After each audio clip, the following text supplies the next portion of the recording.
Testing, testing. 1, 2, 3. Testing. Are we live? Test. Testing. Testing. This looks like it needs to do testing, testing. I think we're good. Where is, here we go. All right, let's get to it. Today on the agenda is to figure out how to do upgrades for my fishing game, or at least set up the pipeline for it. Should be pretty easy peasy. I guess I should share this stream with my Discord, because everybody there is always so supportive.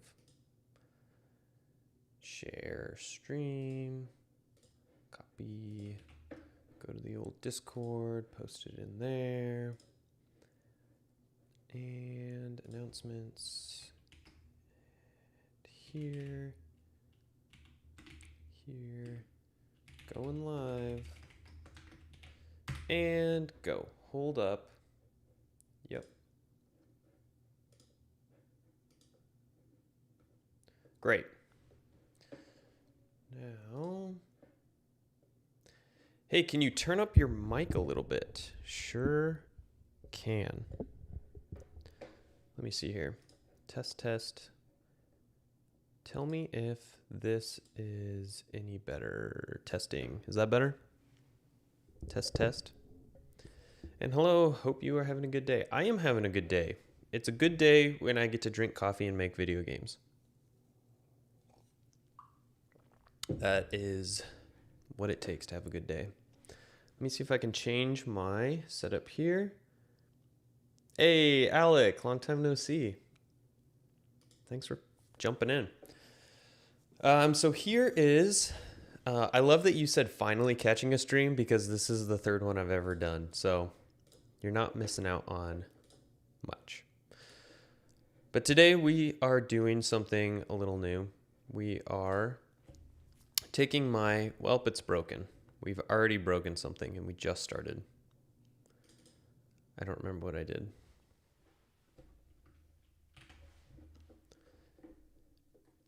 We are taking my fishing game and I want to connect it to this Google Sheet so that I can use it to tune upgrades.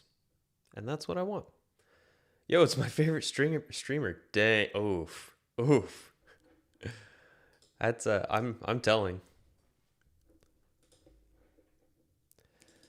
All right, gang. This is actually something. Oh, I remember why this was acting up. It's because we need, for some reason this controller helper wasn't doing what it's supposed to be doing. So we're just gonna make a new one.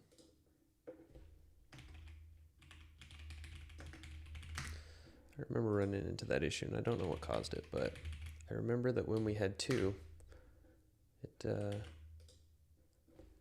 was working fine. So we'll try that. Okay. Back at it again with the fishing game. We're going fishing. The name of the game is Collect Fish by Fishermen so that you can fish more. That's the whole name of the game. And I forgot all of my shortcuts for how to do all my cheats, but we'll figure it out as we go. Last time when we were working on this, we added in a round timer, and then once the timer ends, upgrade screen pops up. A lot of this is placeholder and doesn't actually do anything, but we can buy a fisherman and then close it. And now we have 2 fishermen fishing for us. And what I want to do today is take this spreadsheet and be able to connect it to the game so that I can just edit values here without having to go into Unity and change all of those configs within the project. I can just read it all from here. Makes it really easy if I want to figure out different tiers of upgrades for like how fast the fishermen catch fish. I can add the price here, and then I can add the speed modifier here, and I want it to just work. So do we get boots today? Oh, yes. That's on my ideas list. Okay, here's the deal. Real talk. I just got done recording a video that I want to post in a week or two. And it's a review of this book, Production Point. Highly recommend. Very good book. It's written by Ben Anderson, who goes by Heartbeast online. He's a prolific YouTuber, tutorial course Godot person who makes games and has some very good thoughts that he put into this book. But one of the things that I took away from it is that there is a clear separation between the prototyping phase of a project and the production phase of a project. And right now I'm still prototyping. I'm trying to find the fun and do all of that stuff. And so when you say add a boot, that just automatically makes me think, oh, that should probably go in the production side of adding more content to the game. But I could be convinced otherwise. All that to say, boots do actually sound more fun than spreadsheets. But I think once this is set up, it's going to make it so much easier to, because I don't want to just set up one upgrade tree. I want to be able to make it really easy to rearrange all of the values and add new stuff and change speeds and all that stuff. So boots does not equal fun. Yes. Put that on a t-shirt. Okay, so here's where we're at. As far as trying to get these values into the game, I already do it. We have it right here. I call it Sheet Loader. And we have all of the upgrades over here. Can you guys see that? Am I in the way? Yes. Always in the way. What if I move over here? There you go. So you can see it loads in the upgrades. It has all of the tiers here. And so I have all of the data loaded in. It's just not using it yet. So, hello, welcome. Developing tooling like this, I think, is some of the most fun and rewarding work in game dev. Lots of quick things that you can immediately see results for, easy wins. Exactly. I feel the exact same way. Although I do really I appreciate the wisdom from Rami Ismail. Where he said, before you get to your vertical slice, you should just assume that all of your code is going to be thrown out. And I think that's kind of a helpful philosophy because it keeps you from being bogged down on stuff like tooling while you're still trying to figure out the core mechanics of the game and finding the fun. So I think there is wisdom to that, but I know that I need tooling to help find the fun, because part of the fun of an incremental game is trying to fine tune the pace and power progression as you go. And so being able to edit the upgrade or skill tree is going to be imperative, I think. So we have all of the data here on the side, and we just aren't using it. So I kind of already did the hard part. Now I just need to use it. And we need to change the shop so that it's not just like this ugly like button stuff to buy things. We also need to add in some sort of UI so that there's tiers for. I actually might already have some stuff to do that. We might be able to steal it from another project that I have. Let me pull it up real quick.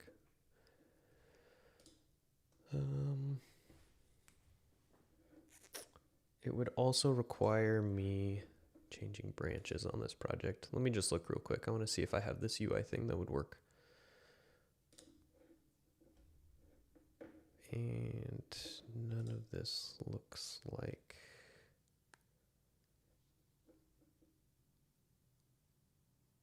inlet. Oh my goodness. Okay. We're just going to do this. And we'll go to here. And then we'll see if we can pull this up. I just want to see if this sort of UI setup that I had would actually work well for something's not working. If it would work for an upgrade tree or a skill tree, if I can save some time doing this, we'll see. something's broken. This is not right. Oh, I'm in the wrong scene. Try again.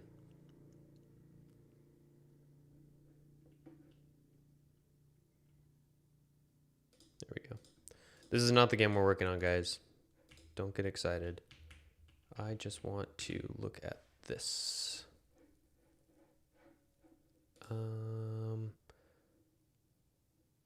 Clear armory upgrades. Okay, so now if we back out, go back in. So I already have something in this project where I'm able to add progressive upgrades, but I actually don't think they are. Oh, you can see there's a little bit of a difference for the outline around the sword. This one is like slightly lighter gray than these, so yeah, you can't buy these. So it is sequential. So if I buy this one, then it buys it, then it allows this one to be upgraded. So that's kind of what I wanted to look at and see if it would be worth stealing for the fishing project. Let me look at this real quick. It's the balance of the power spikes. Yeah, exactly. I love Rami and his friend. Yeah, Rami's the best. It looks like a shop of health packs. Yeah, it's all placeholder. We're all about functionality right here, right now. Hello, Blue Pin Studio 3800. Welcome. I don't know. I don't remember what this is called. What did I call it? An upgrade button. That makes sense.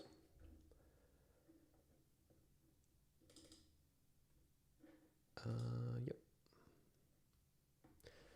An upgrade button inherits from my base menu option. So it has, does it track state? It's just a one and done. And then it has an upgrade ID. I think this actually would be helpful to move over to my project.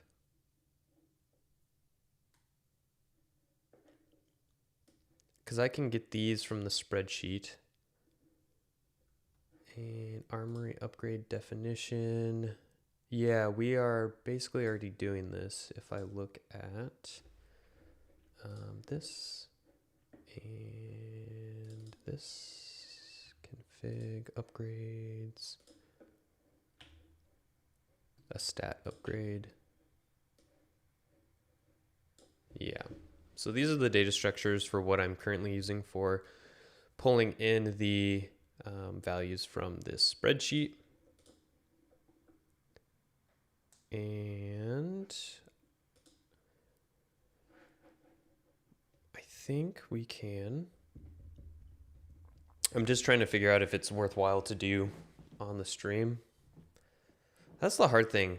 This is the third time that I've done a live stream trying to actively develop. And the first time was a disaster. I got nothing done. There's very little productivity. The second time, I got a lot done and it was great.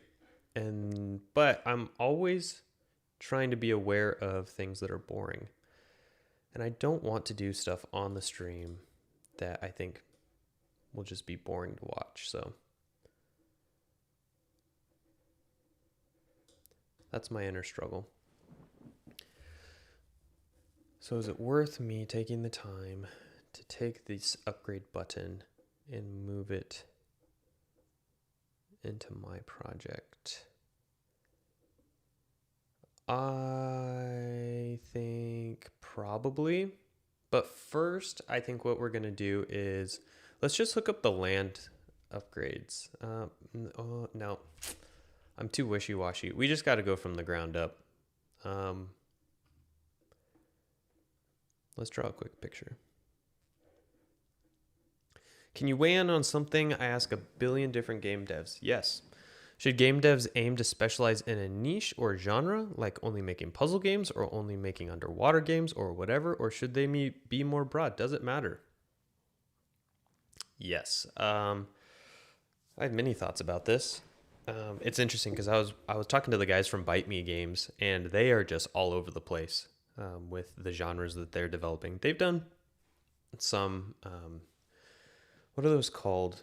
The the ones where you notice the differences that are kind of like I forgot what they're called. But they've made a couple of those games, but they're kind of all over. They're like developing an online multiplayer game right now, like a co-op, and they start out with like a factory game. It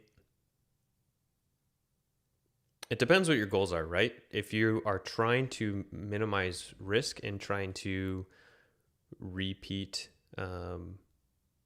the success of a previous launch, then I would say stay in the same genre.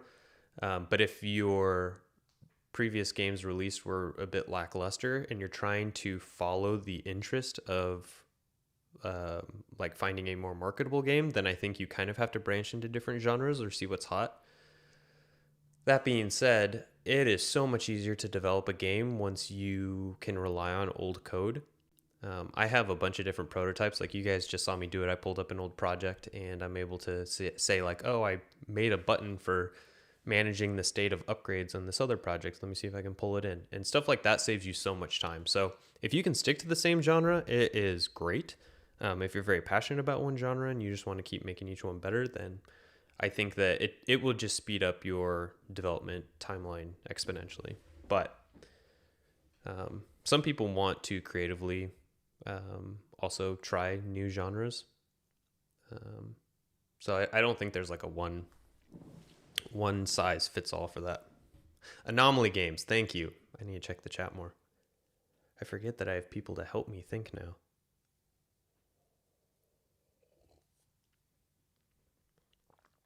There can be also different genres, same theme, or different themes, same genres. Yeah, that's true. Like only making tower defense games or only making pixel art games. Yeah, true, for sure. That's the best thing about games is that it is art. And so you can use it as a creative expression. So that also means that there's no right answers. Unless you're trying to maximize profits, then there kind of is a right answer. But you got to balance both of them. I'm loving the new Godot UI. Almost looks like Unity now. Uh-oh. I have bad news for you. Yeah, I've been working in Unity professionally for like 6 years now? 7? 5? 6 or 7 years? I don't know. But it's so much easier for me to work in. Plus, Godot is a lot harder to port to consoles, so that's why I'm sticking with Unity in the present. Oh, what's your file selector window? Isto Inc. I'm assuming that's Steven, one of my favorite people to pay attention to in game development in general. Also, one of the most underrated devlogs, I think. Some of the channels on your video, or some of the videos on your channel get so many views, but a lot of your past devlogs, I just feel like there was so much production value and wit and humor, and not a lot of views to reward you for that. So I see you though.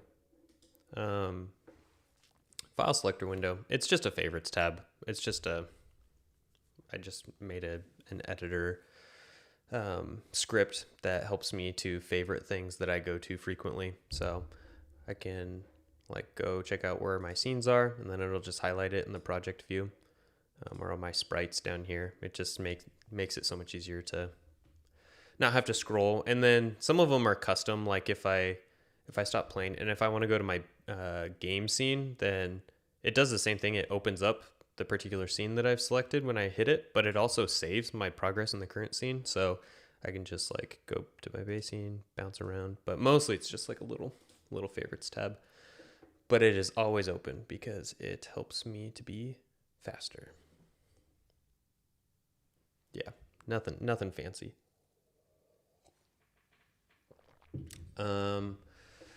So what I want to do first is we want to pull in some of this data from the spreadsheet and make sure that everything is connected well. I think the easiest thing to mess with here would be land price, because we already have that available in the shop. So if we look at how the shop is set up, I forgot my hotkeys. Let's go to the cheats.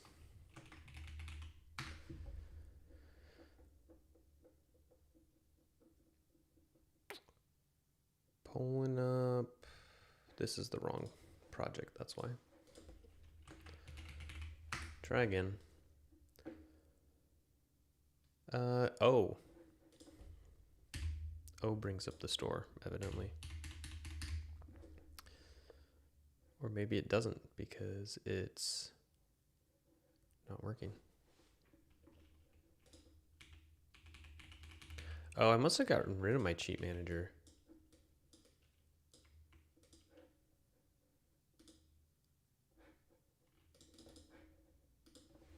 Let's try again.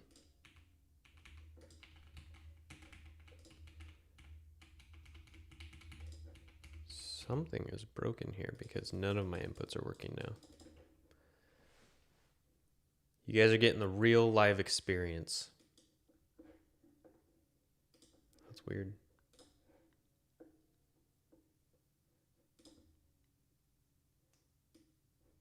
Okay, there we go.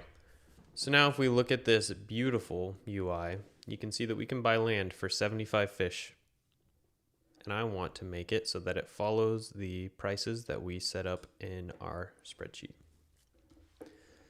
So let's do that right quick.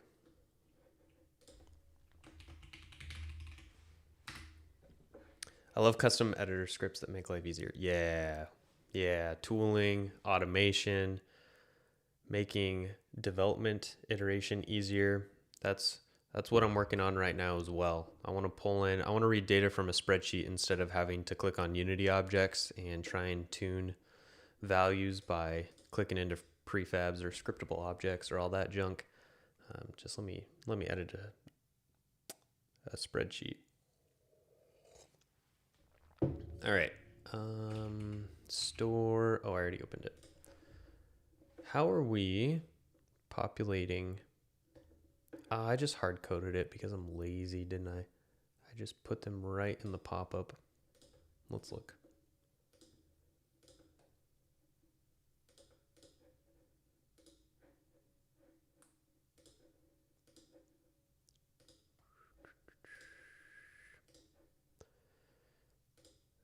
Yep. So I'm gonna have to make all of this procedural so that I can just read and populate upgrade buttons based off of what's in the spreadsheet. So let's look here.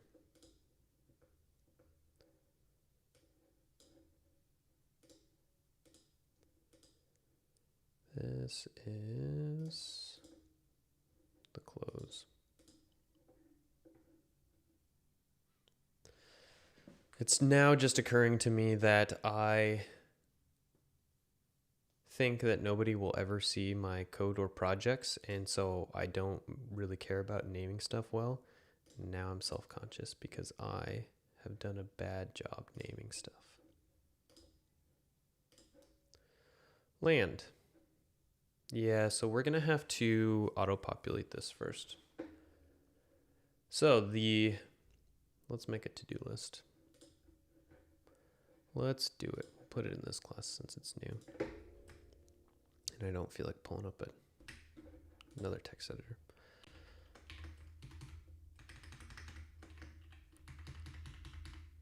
To do, we want to auto-populate store pop-up with upgrade types from spreadsheet. Then what we want to do is ensure we want to track upgrades purchased, and then we want to utilize upgrade values, and we can start there. Not the most interesting thing to live stream, so I'm sorry. Next time we'll add a boot that you can fish for.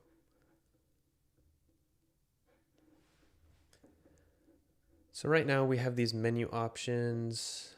They're just base menu options, which is good. So here's how we're going to do it. We are going to go to the store pop-up.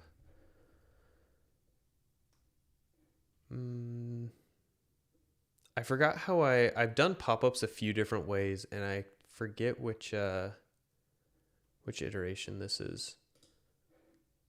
So I used to have it that each pop-up was like its own thing, but then I just realized that most of the stuff that I wanted to do was just like a handler for the custom logic. Let's look.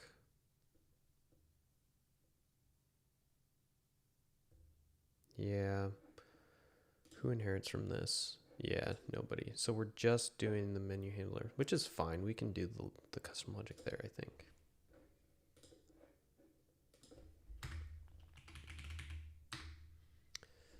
So let's do this.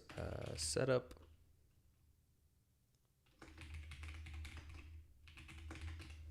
Setup upgrade buttons.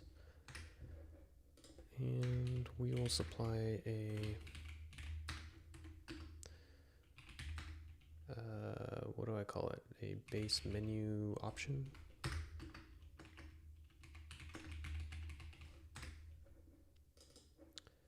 And then we'll go through the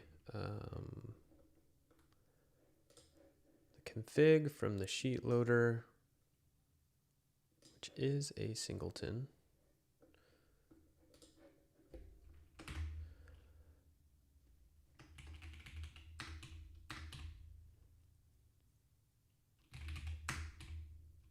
Upgrades. There we go.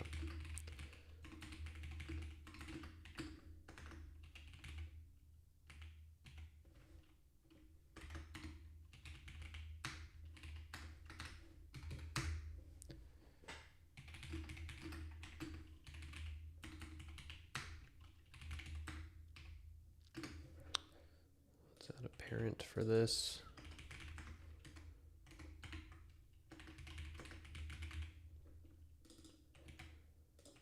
Throw it in there. And then we want to initialize this with, I don't know if I have a way to, we might have to make a specific type of menu option.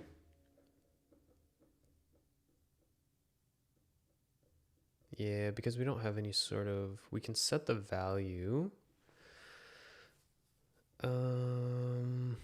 This is too abstract for our purposes, I think. Okay, which is where this comes in, because we already realized that we could steal some code from the other project. So let's do that. It's all coming together. Yo, friends, how's the fishing game coming along? It is going okay. We are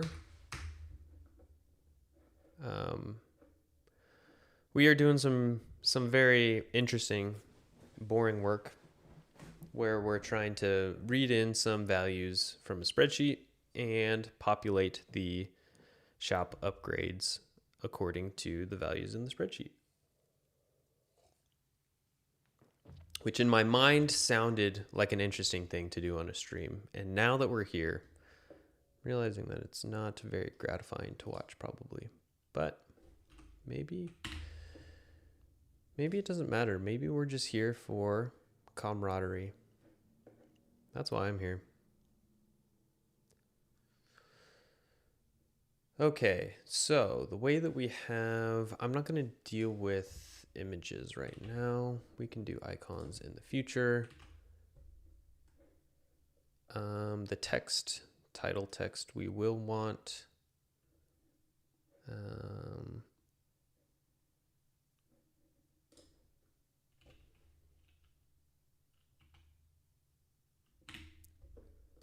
yeah, I might have to pull these up side by side. That'd be easier.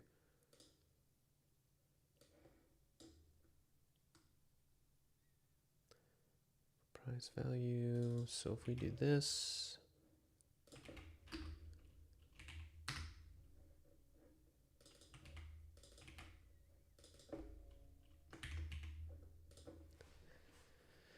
And saving stuff. I'm not going to do that right now. And the border image color should change if we have purchased it. Let's just default it to false. Oh man, I could have really used this for the game I'm working on. Well, there you go. I'm just manually changing values in prefabs. That's what I want to avoid because I've been that guy. And especially for an incremental game, I don't want to be here trying to change an upgrade tree around and waiting on Unity. So I think the spreadsheet route is the way to go. I'm convinced of it. I'm sure this will change. I'm just trying to do something super simple so that I can set up the base pipeline to get things working, and then we can make it more complex as we come up with different upgrade types. But yeah, I'm convinced that I just do not want to be trying to remember which values are in prefabs and which values are in scriptable objects and clicking around to change different types of stuff. So here we are. Is it smart? I don't know. Is it smart mashing your code base from multiple different projects? Sometimes yes, sometimes no. In this case, I'm overwriting something that doesn't exist anymore, or it has different parameters. Handle clicked. Let's look. Yeah.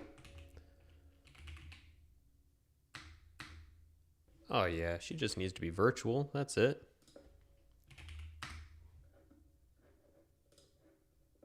That's all we needed.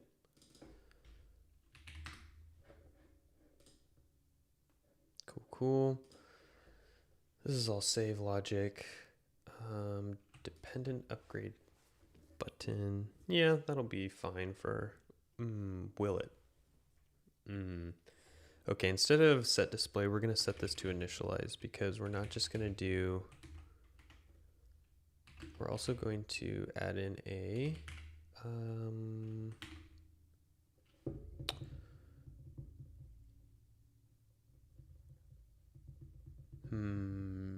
a dependent upgrade.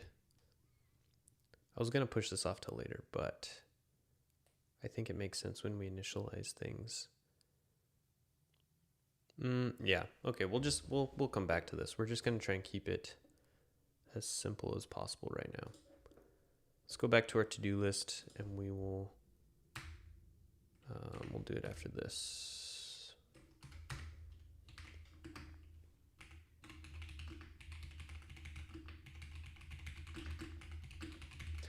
Because that'll bring up a wider question of what does it actually mean for an upgrade to be dependent on another one.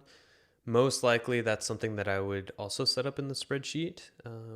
But I also need to answer a broader question of what do I want the upgrade tree to look like? Do I want it to just be like a flat like store where you just like can buy the individual things at any time? Or do I want unrelated upgrades to unlock different types of upgrades? If that makes sense. Like if I upgrade the fisherman run speed to tier 2, would that unlock like the manual fishing quantity tier 1? That kind of stuff. Because in my mind, I think that would be nice. Because then you can kind of have these like branching, nice, interactive upgrade tree instead of, you know, just like how it is now, where it's like if you just buy the land, then it just increases in price and then you can buy the next land. So, yeah, but we'll get there. For the time being, we want to initialize this.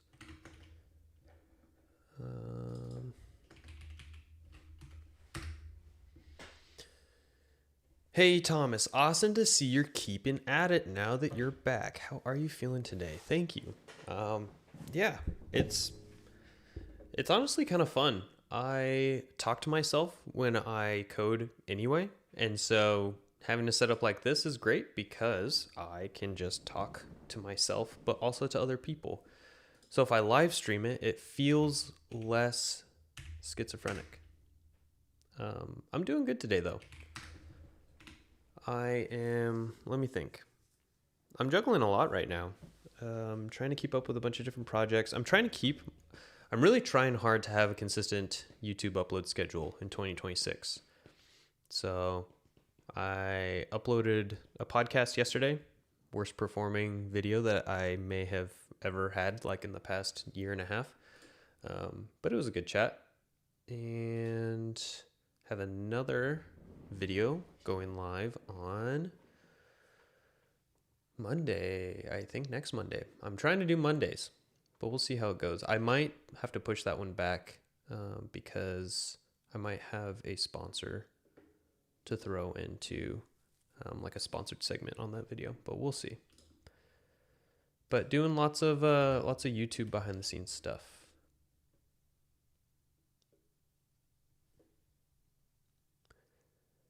I'm not schizo, I'm a streamer. Yeah. My wife makes fun of me because she'll just walk by my office as I'm working sometimes, and in her words, she hears me say like, "Oh, you're an idiot. Oh, you're so dumb, Tom." And then like 30 seconds later, she'll just hear me like cheer, and I'll be like, "Yes, I'm a genius." And I don't know. I just feel like that's living, you know? That's part of the appeal of programming.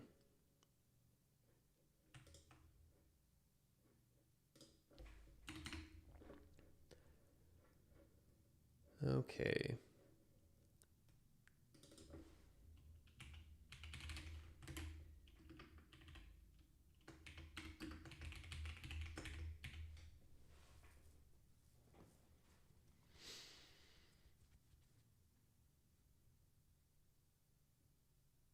Every time I make a channel and a video does well, I stop posting because I realize the next ones will suck compared, and so my channels die. Yeah, that's one of the things that I intentionally wanted to just make my YouTube channel my name, because then I can just upload whatever I want, and YouTube doesn't make me money. I do it for the warm fuzzy feeling I get. That's not true, but I think it does make me more articulate and more focused on packaging ideas. And I think that's one of the main benefits. Also, networking. Lots of opportunities crop up because of YouTube. Okay. Sorry. I don't know if that's loud for you guys if I hit the mic. Apologies. Where were we?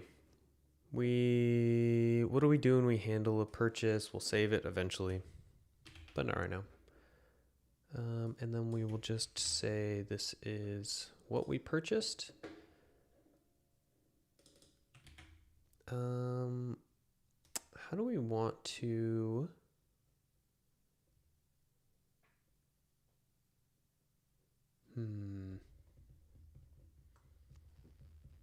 How do we want to store which... Yeah, we'll just make the upgrade tier a separate param, and we'll just keep these here.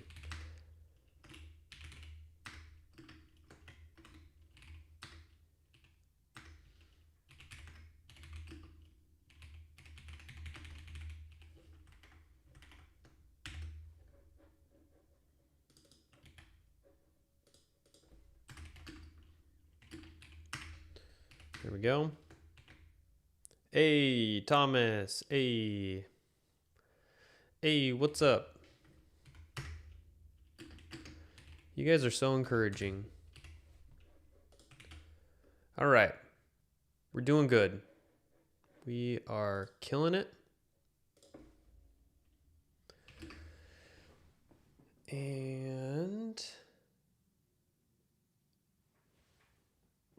we are going to have to...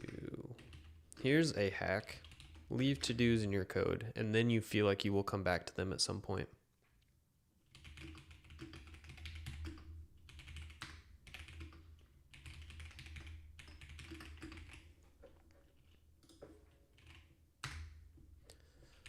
Life hack. You feel better about yourself if you just say, I will do it eventually. Okay, let's do, so we can just do this.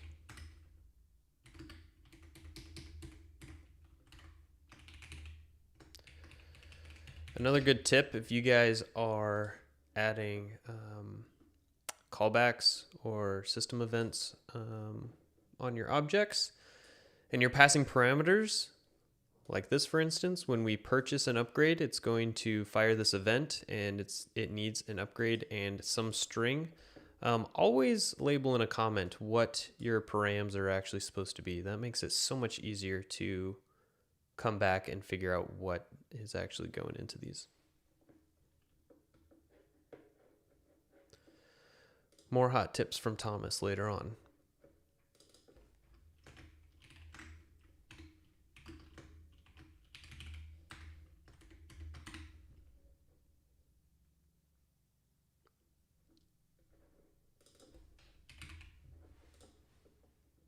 Okay.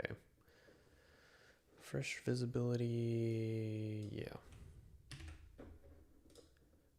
Lots of state stuff dependent on saves.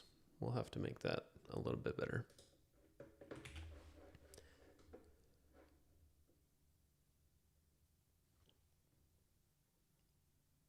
Still working on the fishing game. Yes, sir. Let me show you. Let's, give me 1 second here.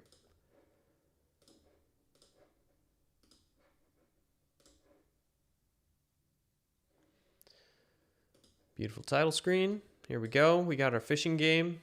Don't mind the color scheme. It's pretty similar to where we left it off last time. You have one fisherman that you start off with that will fish for you. You can also manually fish by clicking in the water and it will catch fish for you at a constant rate. And then we are looking at changing the store because right now this store has things that don't even work, like the shoe or the bobber. Those don't even do anything. And like this info panel over here doesn't do anything. We're gonna redo all of it. It's gonna be an upgrade tree and not just a two-dimensional store. And the way that we are going to set that up is with boom, spreadsheets, dun dun dun, surprise. And so that's what we're working on right now is feeding in spreadsheet data into our pop-up so that we can buy upgrades based off of what's in the spreadsheet. And every time that I explain that, it sounds so boring. But you guys are here. And that's all that matters. It's less boring if we do it as a team. Together, if we put our heads together, we can do boring things together.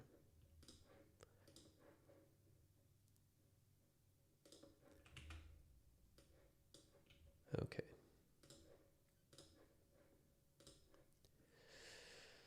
So we don't want any of this stuff, actually.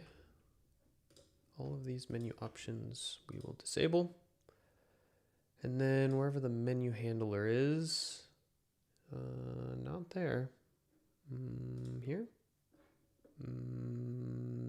No. Where did I put the... Oh, menu handler, right at the end. Okay.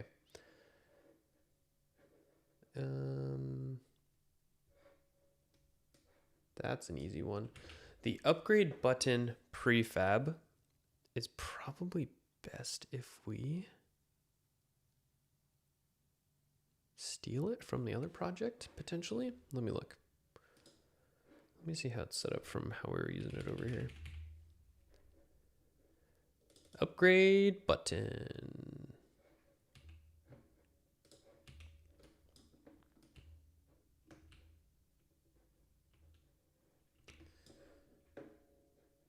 It is invisible.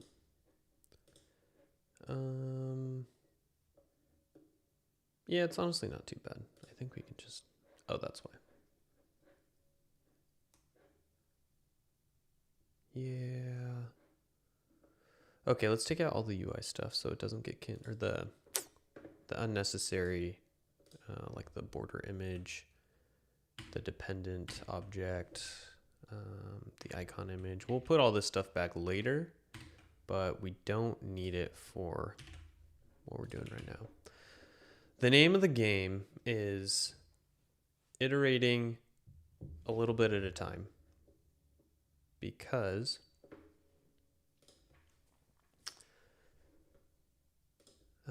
if you do it a little bit at a time, then things don't break as much. That's my idea. So let's make our own upgrade button prefab.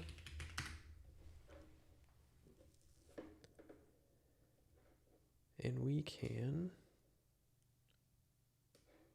do this. I have tried in the past to make like standardized libraries that I can use in the future. Like here you can see how I've set up menus. Like I have my own base menu option script in prefab, and then I can build different types of buttons on top of it. It's okay. I don't love it, but it's not the worst thing. The thing that I don't like about it is that I don't always know what's required and what is optional. Like I just know because it's mine, like this value text here. Oh, you guys can't even see that. I'm blocking you with my big fat head. Here, up here. How about this? There we go. Like this value text. I don't know if that's required or not. Well, I do because I can just, domain knowledge, but it's not a great system. And I just don't want to spend the time to make it super robust because I change stuff all the time. Like I mentioned before, I've had like 3 different types of pop-up systems that I've had, because pop-ups are hard. There's a lot of stuff that can go wrong with pop-ups. Yeah, there's just a lot there. Hey, I didn't know you live streamed game dev. Yeah. Been watching your game dev interviews for almost a year. That's awesome. Going to school in February for game development. I appreciate your thanks. That is so nice. Wow. Thank you. Yeah, I'm glad that you've been watching the podcast. Those are really fun for me to do, and I do them selfishly because I just get to talk to people that I respect and then ask them all the questions that I want. I don't normally live stream. This is the 3rd time I've ever done it. And I am constantly battling keeping on track because it's easy to just chat or get off topic. But that's also why I do it, because it makes it more fun when we're doing boring stuff like pulling in spreadsheet values into Unity. Yeah. Super fun. Okay. So now we can abandon this script and then we can make this upgrade button into a prefab, and then we can drag this prefab into our menu handler like so. And I'm not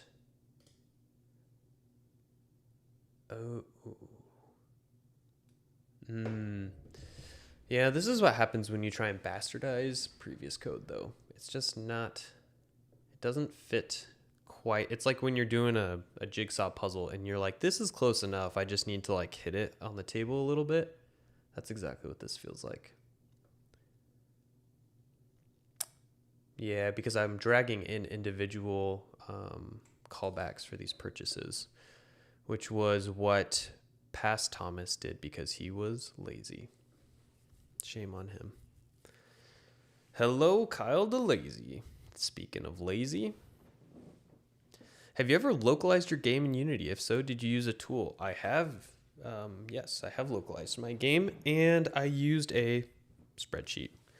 I made my own CSV parser, and then just made a custom script that you put on all your text objects. And hi, folks, Viking Fabian. Nice to see you. So I have localized games. I've done it both on my personal projects and professional projects. Kind of the same. I think Unity has a tool for it now? Question mark? I think there's some sort of built-in Unity localization thing that you can take advantage of. I haven't done it.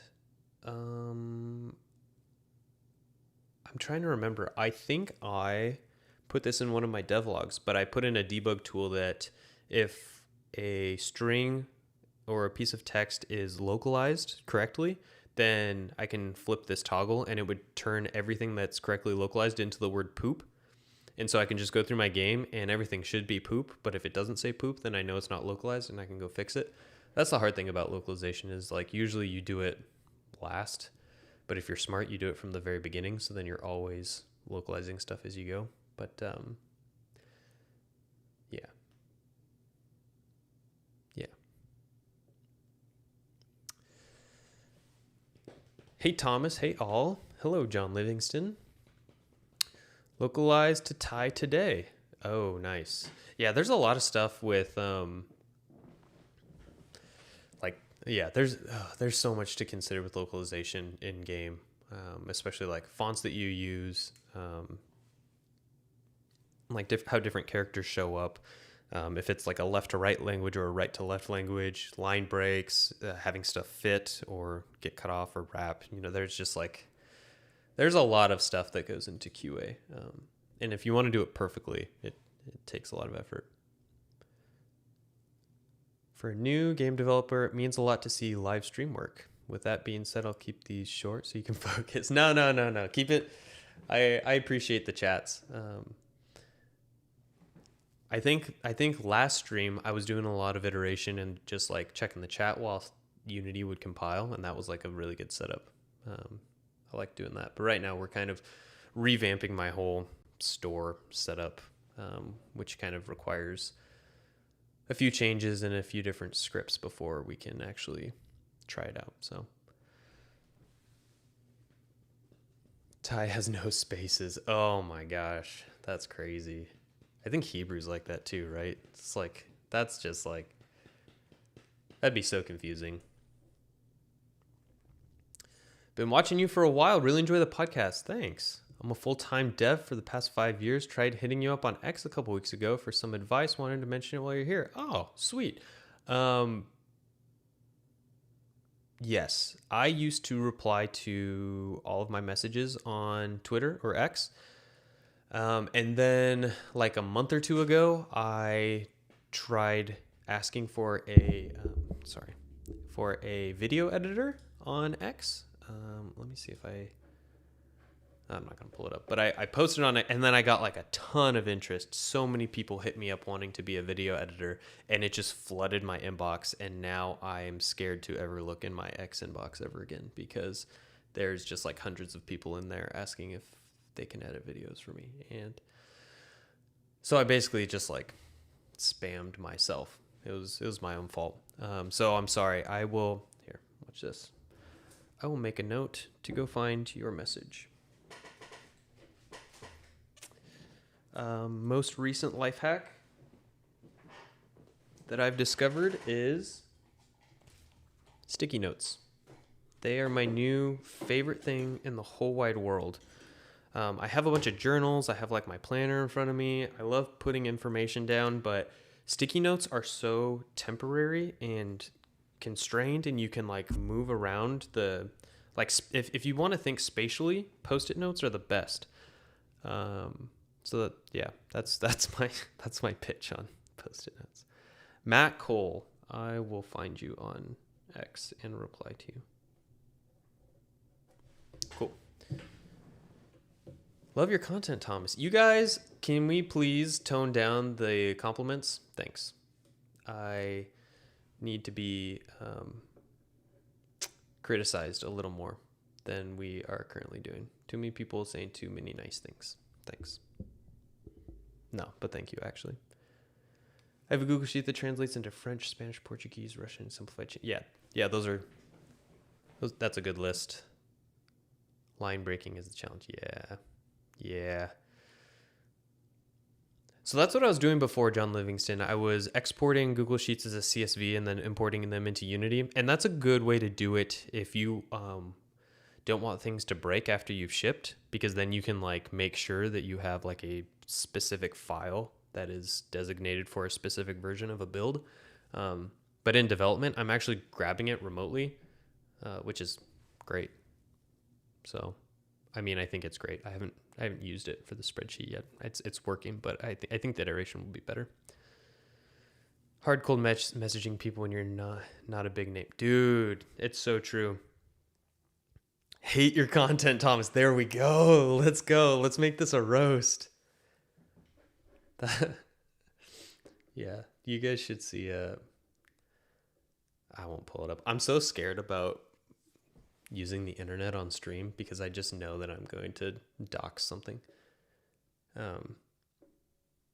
But yeah, man, my recent upload, I don't think it's broken like 400 views yet. It is a big L in the view category, but it was a good conversation. Where were we? Yes, these events that are being fired, they need to be tied to, they can't be specific. This is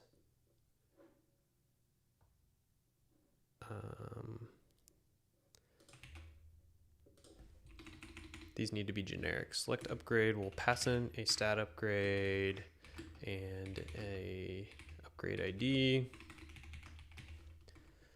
And then we'll call we'll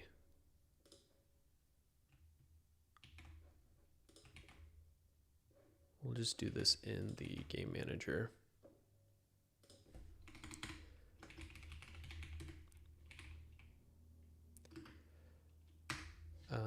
I'm getting ahead of myself. We shouldn't even be working on this yet, but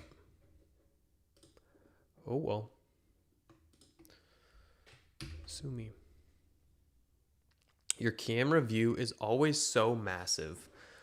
That is a good point, actually. How's that? Is that better? How do you translate the spreadsheet data? Wanted to look into this for future projects. I will show you. Here's the spreadsheet.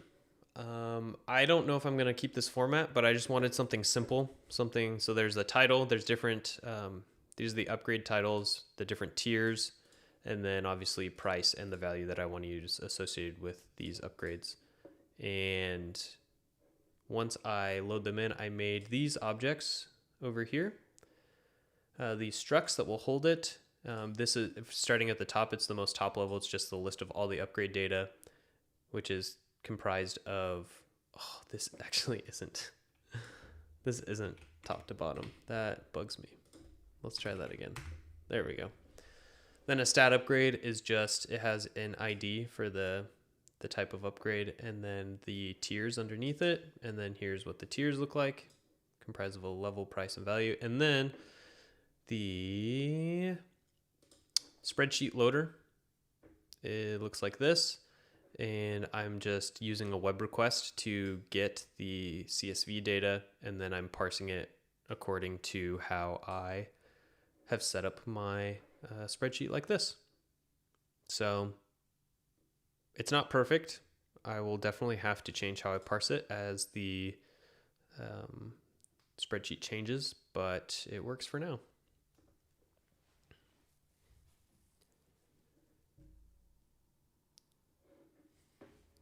Shiny face. Okay, we're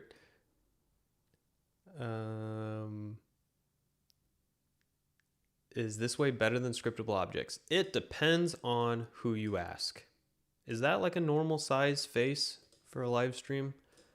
I literally don't know. I don't watch live streams except for Andy and Aramis, and he's like the only, and he's like professional. He has like his whole Twitch setup where he hits a button and then it does all this crazy stuff. Not me, man. I am a noob when it comes to this stuff. Oh yeah, the question was, is this better than scriptable objects?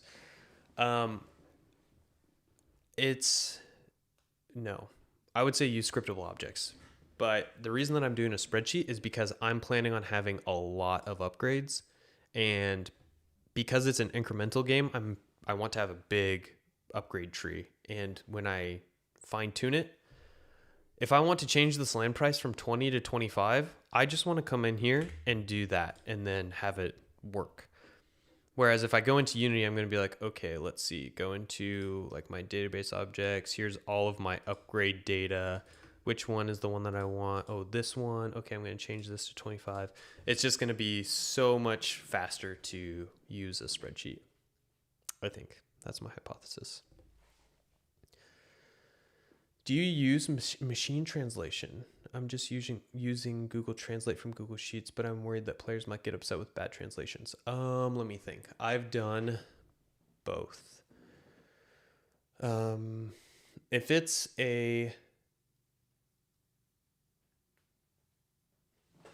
I've done both. I've used like Google Translate for translations, but I wouldn't recommend that as like a long-term or permanent solution. There's some pretty affordable localization companies out there. And there's a lot of people, if you have people that are interested in your game, there's a lot of community localization that you can do where people will just do it for free. When I have had to use Google Translate here and there, I always run it backwards to see if the translation back into English makes sense. But it's like, it's hard. I don't know. It parses it at runtime. Yeah, exactly. Yep. The idea is that I pull in all of the upgrade data when the game starts, and then I just have the most up-to-date version of the spreadsheet every time I hit play. So that's going to be more of a development thing. I'll probably bake the data in when I actually launch different playable versions so that I don't accidentally break stuff in the future. All jokes aside, that is a perfect size. Perfect. Scriptable objects are great until they're not. That is so true. Okay. I forgot what I was doing. Do you guys remember? Yeah, buy a new upgrade. Okay.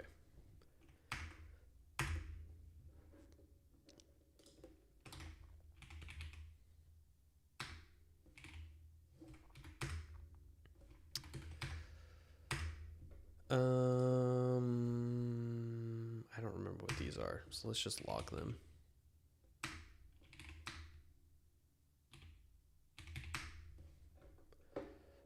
We actually do want to switch the upgrade ID.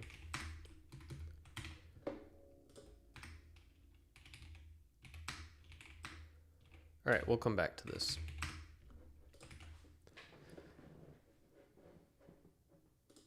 We are still trying to initialize the upgrade buttons like so, like this.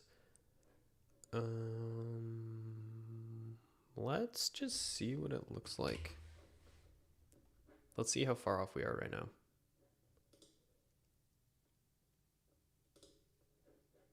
Oh, that's option event pairs. Wait, let me. Yeah, okay. This, okay. Okay.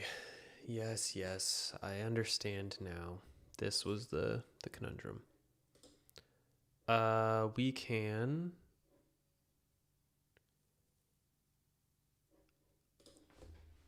I'm just gonna overwrite this for now. It's fine. It's fine.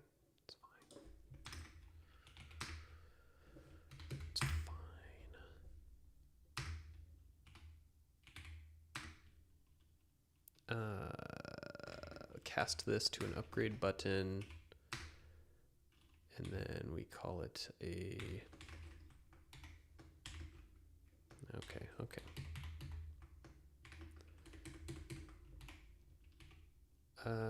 Do we have the data? No. Need to expose this. Let's make the IDE do it for us. Generate read-only properties. Boom. Let's just do this once. upgrade button equals that. And then we can grab the upgrade ID and the tier.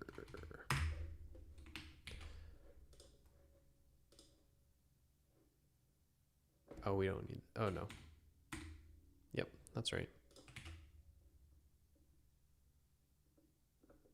Okay, let's try that.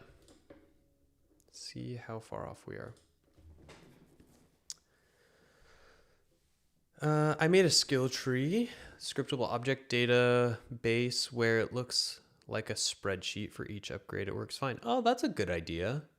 Make the scriptable object actually its own spreadsheet. Yeah, just build a table into it. I can find each tune. Yeah. I like that.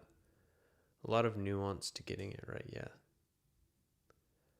I have a background in animation for advertising. Game dev is much more satisfying. Yeah, I've been taking full-time game dev and watching content such as yours to learn. Thank you for what you share. Oh, appreciate it.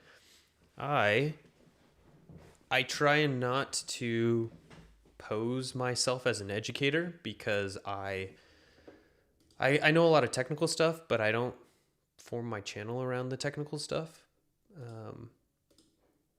And I'm trying to just be like somebody who's openly like, what's that hashtag that people use?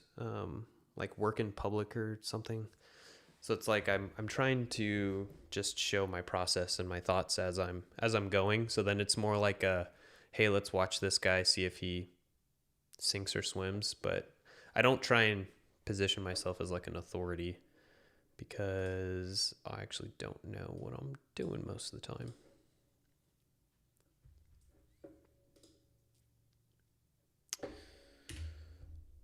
Shoes. Okay, guys, we did it. This is exactly what we wanted. I know it looks bad, but this is exactly what we actually wanted to happen. We wanted to buy as many shoes as we could.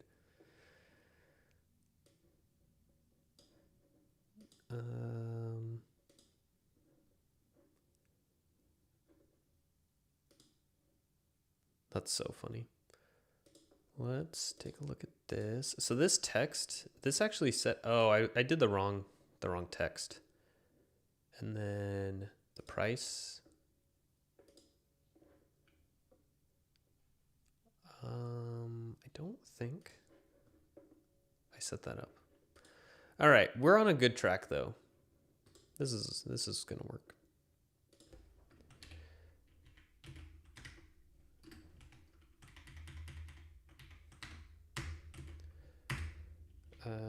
Here we go. Serialized field, private TMP text, and this will be our price text. And let's fix this. And the price text will be the tiers of the upgrade tier -1 dot price dot toString. There we go. And then we just changed the prefab to actually point to the title text instead of whatever it was doing before. What did we call the prefab? Upgrade button. Let's open it. Let's go to the title text. There we go. All right, let's try this again. Take 2.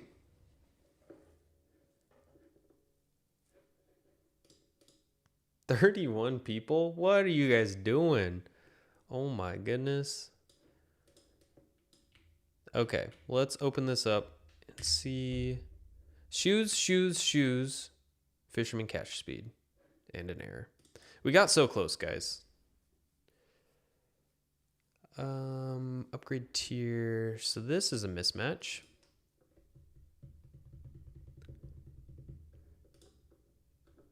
I wonder why.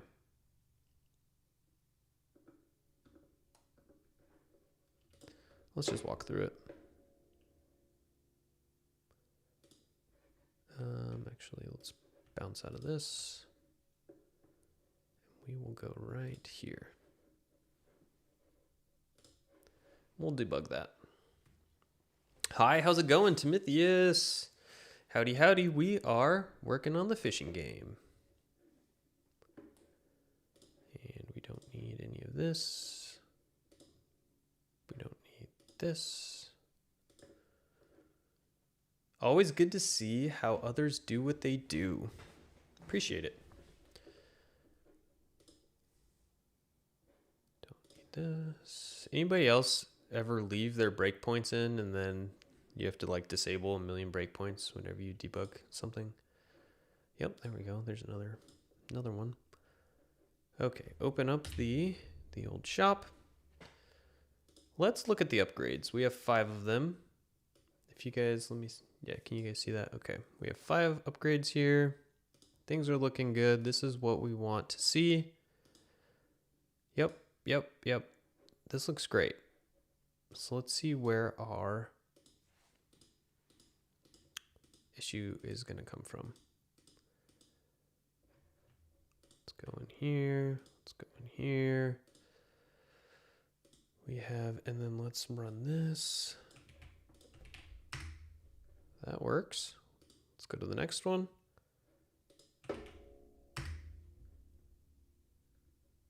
What is the...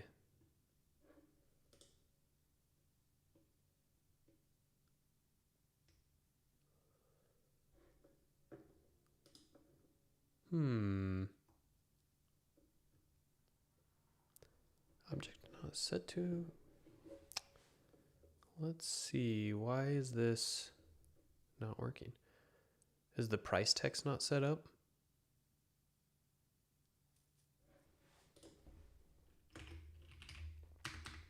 Yeah, okay. Why is the price text not set up?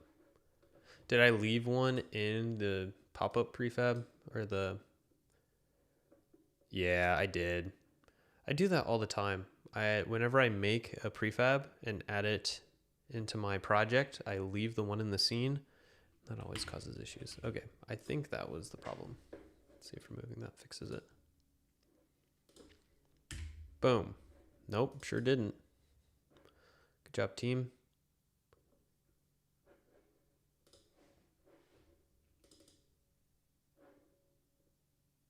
Oh, I never set the price tags. Why didn't you guys tell me that? Come on. Finding the best way to optimize work for skill tree is a must because I got 20 upgrades and it takes time to design each upgrade in a balanced, meaningful way. Will you have quests for unlocking skills? That is going on the idea board. Here's our to-do list. Here's our ideas. Quests to unlock skills. I don't know exactly what.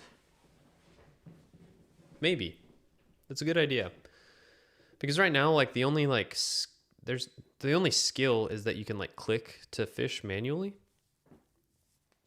But you can also buy fishermen and you can buy more land, and you can upgrade their speeds. So there's not really like any type of skill that you can get right now besides that.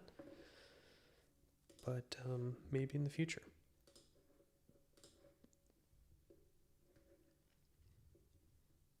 All right. Got a good feeling about this one. Boom. Guys, we did it. We did it.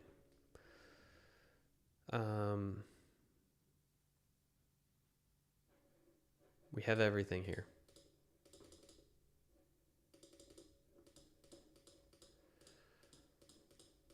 Okay, and we still have shoes, but that's my bad.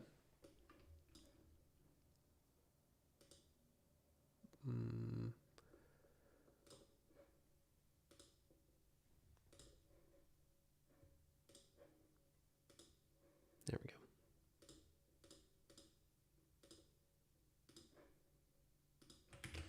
Done.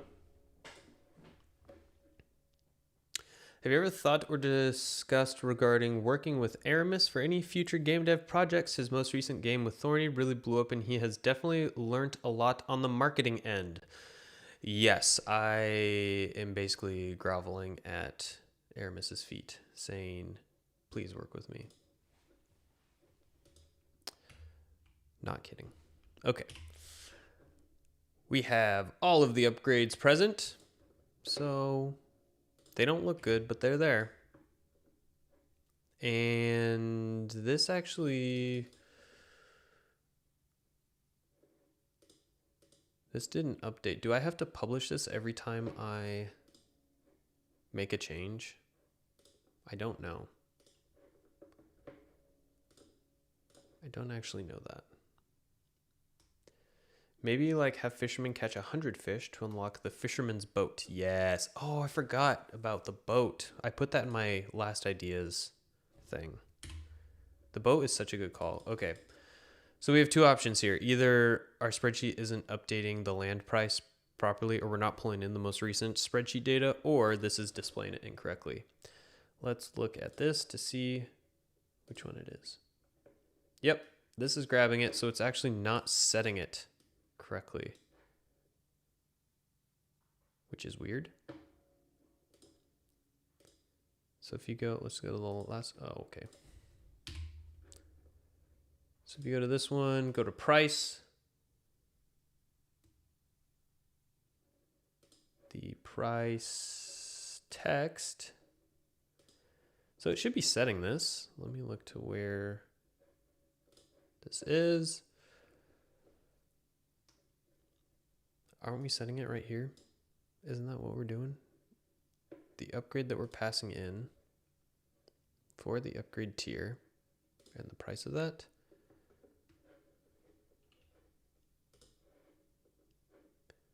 Interesting. Let's try again.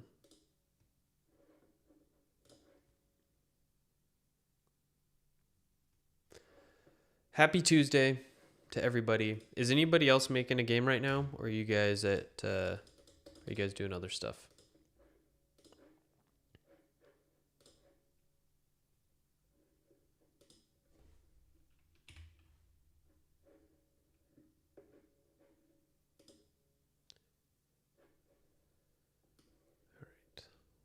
This, that's 20, that's 20, that's 20. Let's look at this. This is manual catch speed. This is manual fishing quantity. Land price, 25. Okay, you guys can sanity check me. We're initializing this stuff. Our current upgrade is the land price. If we look at this line of code that I'm running is exactly what we are setting the price text to. I just took this value and I pasted it in here. It says 25. And then when I go here, let me make sure nothing else is going on. Yeah. It should be, we have the price text. Currently it's set to 50, which is probably what it defaults at. We run that. Now it says 25. Okay. We go back here and it says 20. What am I doing wrong? Why? How? What? Those are my questions, and I don't have any answers.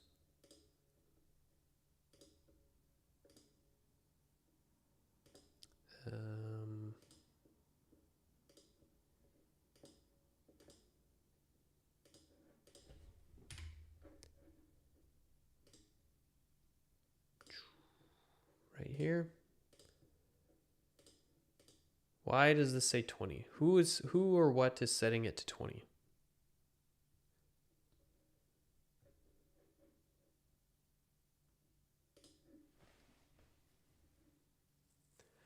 Working on my Pachinko Ragdoll game. Oh, cool.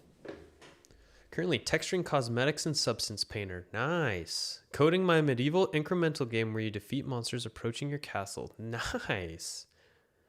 That's great. That's super fun. I made a Discord channel a while back with shoot, what's his name? The guy from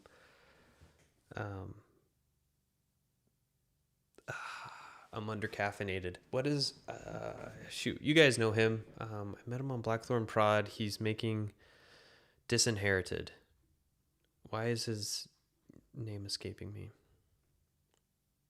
Oh, I forget. But we made a Discord channel together just so that devs could come hang out and like screen share and basically do what I'm doing, but with other people sharing their screen.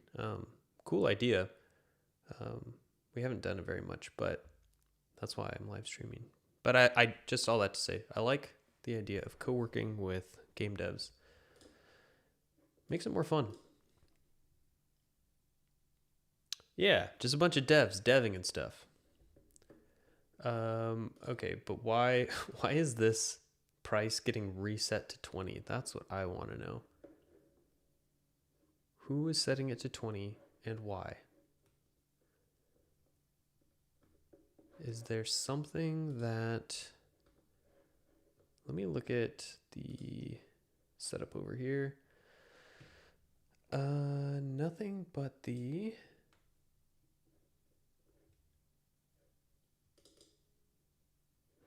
Yeah, that's weird. That's weird stuff.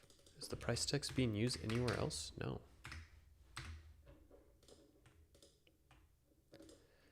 All right, sanity check. We're just going to set the price text to poop. Let's see if that sticks. Like my grandma used to say, if the poop sticks, then you know you're in a sticky situation. Okay, this is not what we wanted. Did I break it? Oh, nice, guys. We broke it. Unity bug reporter. That's how you know you're having a good day.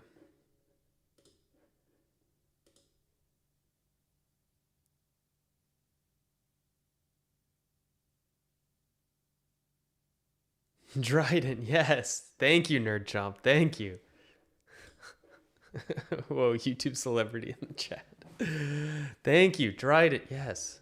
I always forget his name. He's a cool dude.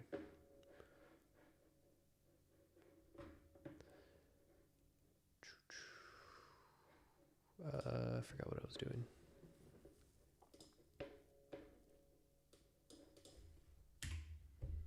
Yeah, okay, none of this says poop, which means it's being overwritten somehow.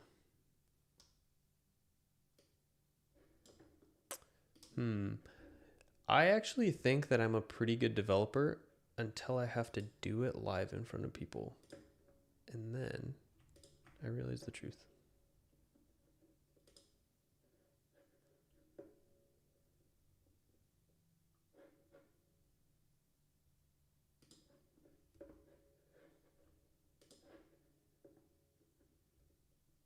I don't know where this is getting set.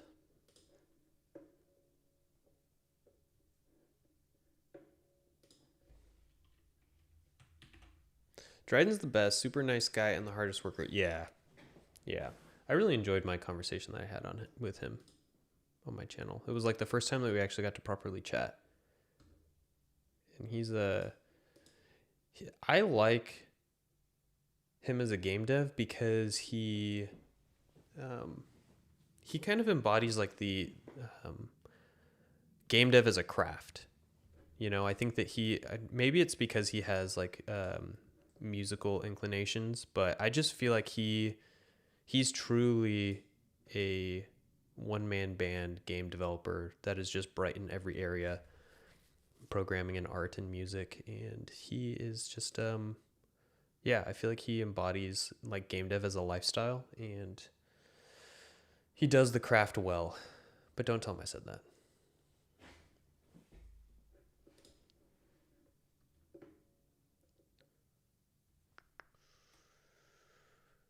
He is full time. He, let me think. Last time I chatted with him, he had just stopped. He was doing like teaching music for a while, and then he works on his main project Disinherited, but he also does some contract work on the side. So he's doing a few projects right now.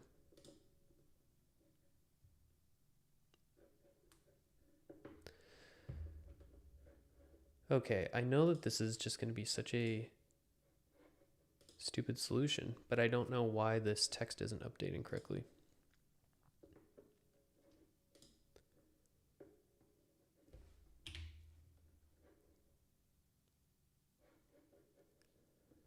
Let's look at...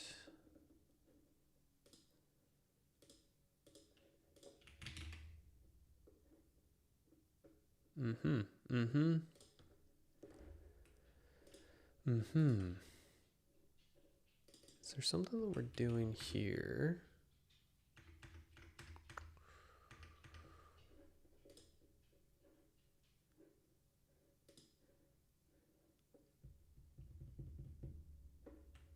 Yeah, that's weird that this one works. However, this one does not. All right, let's jump in again. This is what I didn't want to do on stream, is a debug, because it's literally the worst thing to watch somebody do, is to make a breakpoint and watch them go line by line and have them scratch their head and be like, oh, I don't know. So, sorry.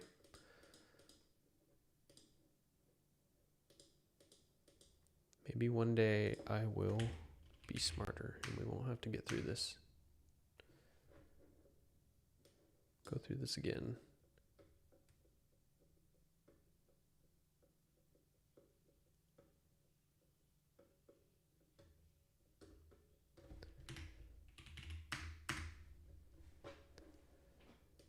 Okay.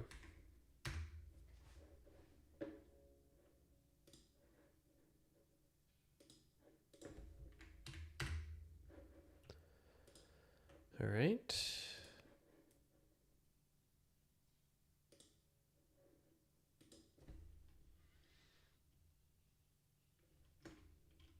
Let's try this. Upgrade button. Now let's look at this. Price text. I wonder if you can access this stuff here.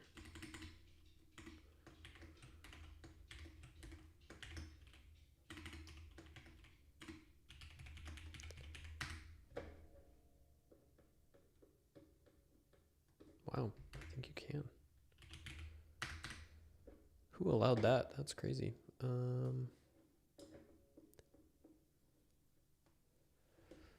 Okay, that is wild.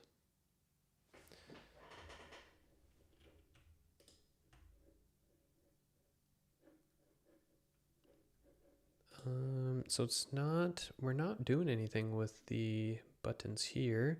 It's setting the text correctly here, so it must be overwritten somewhere, unless it's just a bug. Is this VS Code or JetBrains? Yeah, this is JetBrains. I am a diehard writer fan, and yeah, I've been using them for years, and I am just a big fan of their product.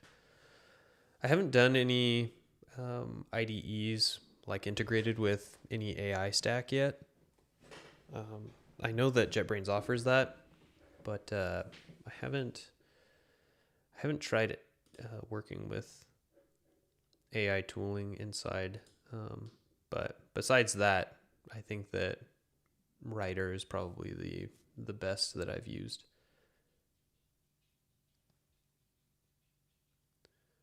Yeah. Bite Me Games. Shoot, who let you guys in?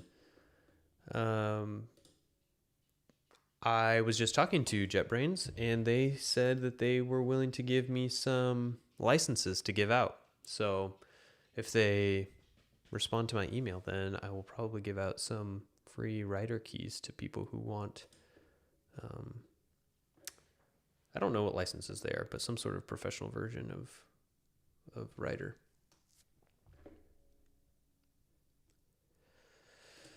All right, guys, we might have to pivot because I just cannot bear to continue doing this this boring debugging with you guys on stream.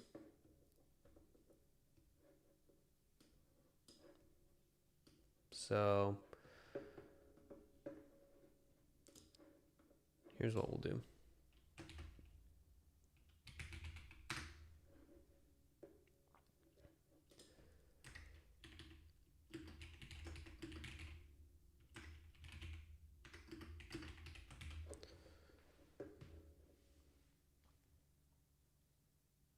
Yeah, they're pretty sponsor friendly. Are you talking with the person whose name starts with AN? Are you talking about for the other sponsorship? Yes. So since I hired an editor to start editing videos for me, I've had a lot more time to look for sponsorships so that I can actually make some money off of YouTube, because before it's just like doing nothing for me. And so I have a few irons in the fire trying to get stuff sorted out for sponsorships, which is fun. That's kind of a fun gig. But then it also opens up like a bunch of questions, like, who do I just take any sponsorship that'll give me money? Do I want it to be something that I've used personally? All that stuff. So a lot of questions that get philosophical real quick. I'll DM you on Discord later. Yeah. Oh, an editor. Oh. I found my editor through another YouTube channel that I watch that I liked his style, and so I just reached out to him.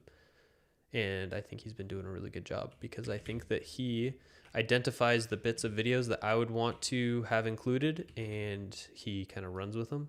And I've been very happy. He's done two published videos. My last two non-podcast videos have been edited by him, and then the one that I'm probably going to post next week, he edited. But I've been really happy with it. Okay, so I'm just going to cheat.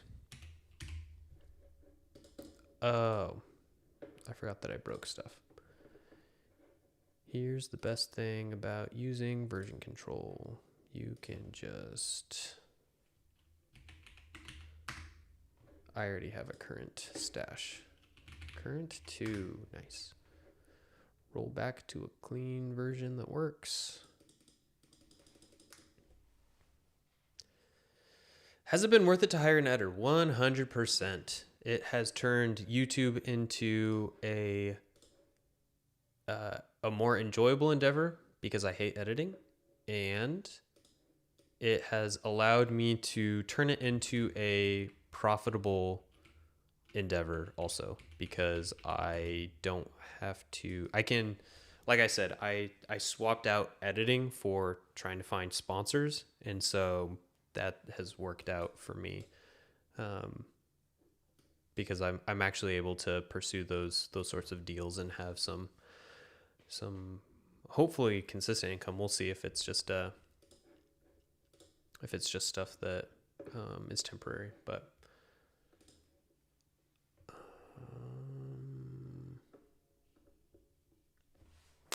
yes, it has been worth it to hire an editor. I can tell you what I made last year off of YouTube.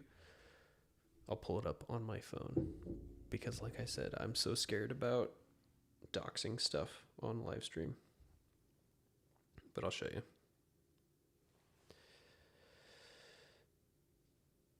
Without sponsorships, so let's see, I have almost 17,000 subscribers in the last year, 365 days. This is how much ad revenue I have made. Oh, the camera's way over there. Hold on. I think I can activate this one. Webcam. There we go. you see that? Shoot. Whatever. Like $900, which is not nothing. But when you quit your day job to make video games and do YouTube, it $900 over the course of a year does not really cut it as a salary replacement. So there you go. The more you know.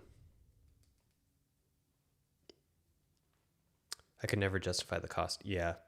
Editing always takes longer than I think it will. I also don't take sponsors, so that makes sense. Yeah. It definitely makes sense if I have sponsors. If I don't have sponsors, then I'm just bleeding money with each video that the editor edits. But yeah. Yeah. I'm realizing that I have more money than I do time. And if I can use that to free up some more time and also try making more money, then it just makes sense. And I'm blurring on which videos I've released on my channel so far this year. I can't remember. I don't think I've released the video where I talk about how I've launched 0 games last year, but yeah, I launched 0 games last year. And so I'm trying to make sure that I actually scope games that I can launch and begin building up that back catalog of games again.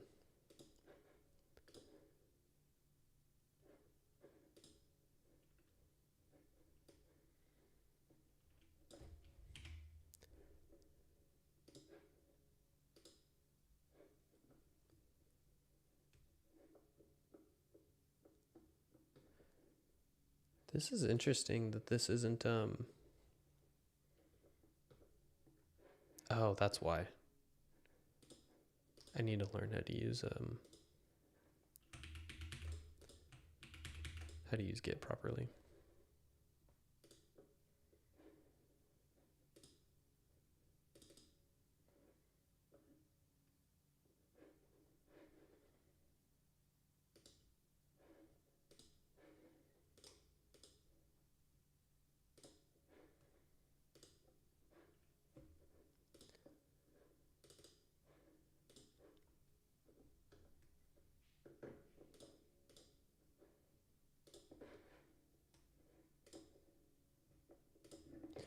Same. Yeah, dude.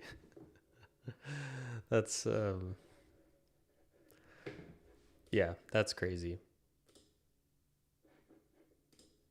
Sorry, I'm doing a bad job of trying to keep up with fixing my project and also keeping conversations going.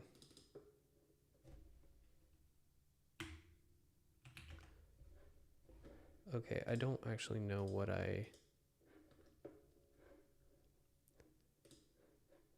Here's the problem, guys. I'll explain it to you.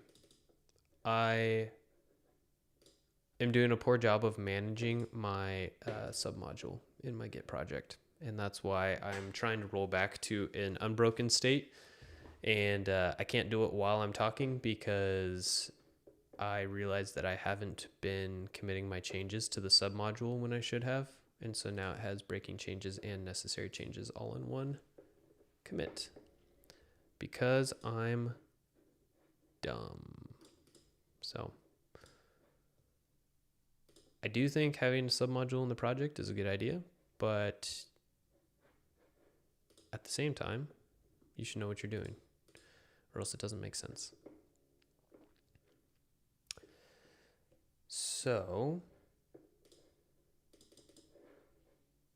let's see if this works.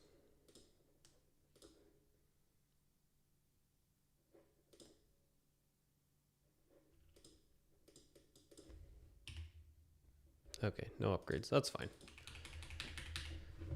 I only have probably 10 or 15 minutes that I can keep streaming anyway. So I will just let these guys fish and I will turn all my attention to the chat.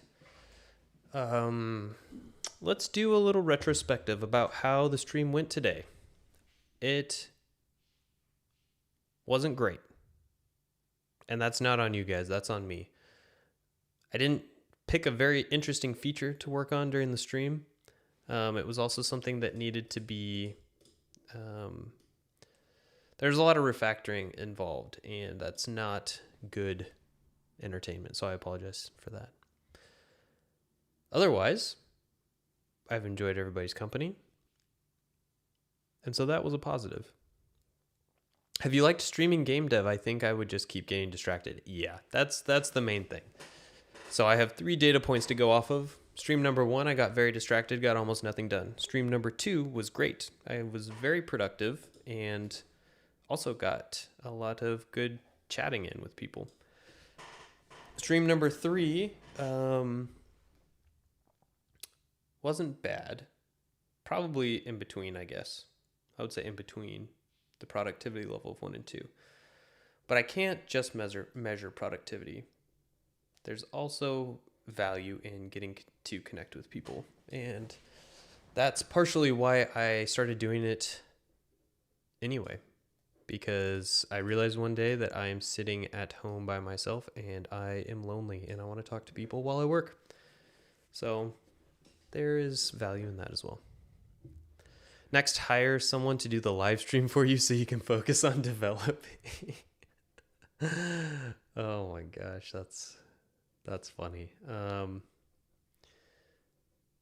That would actually be really funny. I don't have enough money to hire more people. Cheers for streaming, though. It helps make me feel like I'm on a bigger team. Yeah, same. That's how I feel as well. This is the first one I've caught live. Had a good time. Oh, nice. Do people watch the recordings of past live streams? Because I feel like the appeal is mostly to like be able to chat in real time. There's been, I could probably count on one hand the amount of times that I've watched a live stream that was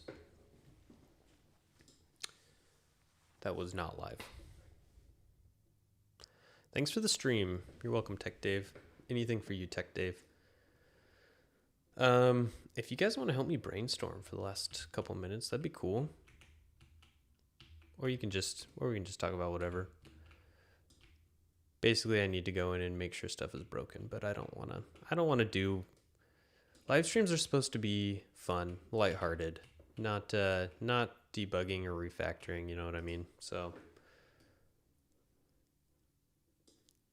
I like the idea of this game because it's already fun to just watch the little dudes fish and to pick them up. I think that it is a scalable game loop, but we shall see. It'd be kind of fun if you could name them. You could have like Brad over here and he has like, okay, nope.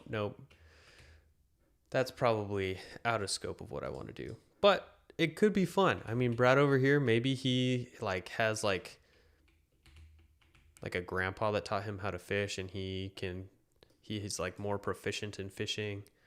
And he's just like naturally able to cast further or something like that. Kind of like individualize the fishermen, you know.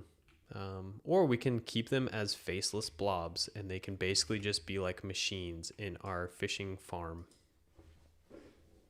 Both of those ideas are fun. If you keep streaming, I'll keep tuning in. Oh, thank you. Appreciate that. It's nice to have on in the background while I work. It's like a podcast for me. Yeah, that makes sense. There's a lot of, I can't really work with a podcast in most of the time. It's really hard for me to concentrate. I like music. I mean, it depends on what I'm doing. Sometimes I'm just like doing data entry related stuff and that's when it's really nice to listen to something, but then I really want like high quality content in my ears. I don't want to listen to some dude like ramble and complain about how he isn't able to parse a CSV file or whatever. But that's just me. Hire someone to do the crazy debugging so you can work on the fun stuff. Yeah. That's funny. What do you want to brainstorm about? I'm just an open book. I'm in the prototyping phase, trying to figure out how to make this fishing game fun. And so I'm all ears about stuff. I like the idea of boats and fishing. I think a real big win that I had on the last stream was manually fishing. So if you click here, you can like spawn a fish at a constant rate to fish just in the water, and that'll be really fun to upgrade. I was thinking about, instead of just being able to fish anywhere in the water, finding like schools of fish that you can highlight and kind of like mine to harvest the fish and then move to a new location and then fish, just so that you feel like there's always stuff that you can be doing, even if you're waiting for your fishermen to produce a certain amount. It's like a little sub game within the broader game. I think that'll keep me entertained as I'm waiting. Because at the end of the day, that's kind of what it is it's just like partially a waiting game where you're just waiting for this number to get bigger. So you want like the core game to be engaging. And so if you're like always moving the cursor around to different schools of fish, I think that would be kind of fun. I also think the shape of the island environments, there's a lot of opportunity there. Like I was thinking maybe the starting island will be a circle and all of the fishermen will be faced inward. And then maybe you could even have concentric circles. That'd be kind of fun. Not concentric. Concentric is when they overlap. Although that could be fun too. What's your high-level pitch of the game? Oh, yeah. I'm still working on it because all I know is that I want it to be a fishing incremental game, and I want it to be stupidly simple. That's my pitch. Stupidly simple incremental fishing game. Because I just want it to be small and silly and not take me 12 months to make. That's the pitch. I'm still open-minded to figure out what the different mechanics are going to be, but I'm trying to say no to a lot of the little details of the game and just try to make decisions on features that would, do the 20% that'll make 80% of the difference. So I've been taking a lot of notes on other incremental games, and just basically the feeling of power progression. And so how can I get a bunch of fishermen spawning a ton of fish and basically just scale that? So I think that would be fun. I like the idea of having boats that you can send out. It's like part of the progression is like, how do you follow this fantasy through? More islands, obviously, bigger islands, more fish, bigger fish, more rare type of fish. Every once in a while you get like a goldfish that gives you a whole bunch of points or whatever. Maybe like whales or whaling. That could be fun. But I love the idea of zooming out and just having like this sprawling landscape of islands, and you just have a ton of fishermen that are fishing for you. And you can gamify stuff like right now, the shop is broken, obviously, but like you can buy different fishing rods that fishermen will come back to the center base and pick up, and that will increase their fishing speed. So I like the idea of traversal being a hindrance, where like maybe at the beginning of each day, the fishermen come out of like their houses and they have to go to their fishing spots. And so increasing the movement speed would help you, maximize fish throughout the day, doing like a day-night cycle thing. Lots of ideas that I kind of want to toy around with, but that's kind of my thoughts at where it's at right now. Bigger fish, smaller fish, yeah. Did you decide to keep the mouse water fishing or just pick up the fish? Yeah, no, that's still in there. You can click in anywhere in the water and you will get a fish like every second right now, and that is something that'll be upgradable. It's a lot more.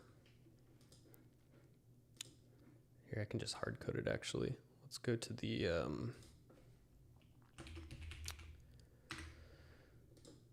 game cursor, and we can do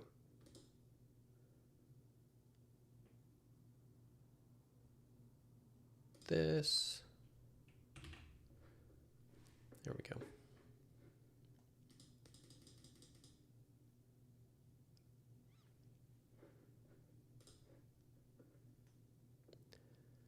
So now if you upgrade the manual fishing, then I mean, eventually you could just have it like this, right? Like where you are just constantly spamming fish that you can catch anywhere in the water.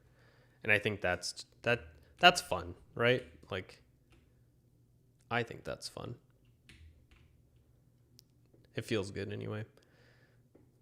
But like I said, maybe you won't be able to fish anywhere in the water. Like maybe you'll have to go over here and then you'll see a school of fish and then you'll go, oops. And you'll be able to get a bunch of fish there. And then maybe you'll move over here and there's a school of fish. Then you'll move over here and there's a school of fish. You know, that kind of stuff.